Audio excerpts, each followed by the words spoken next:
जोगीरा सारा ओए जोगीरा सारा 5 रुपया पिया पटना से भेजल, पटना से भेजल, बंगला छवाऊ की गराऊ गहना।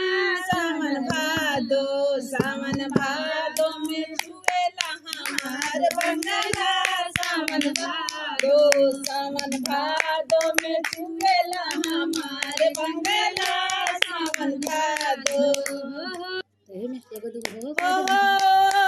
5 रुपया पिया पटना से भेजल, पटना से भेजल, ठिकावा गराऊ पिछवाऊ बंगला। सावन भादो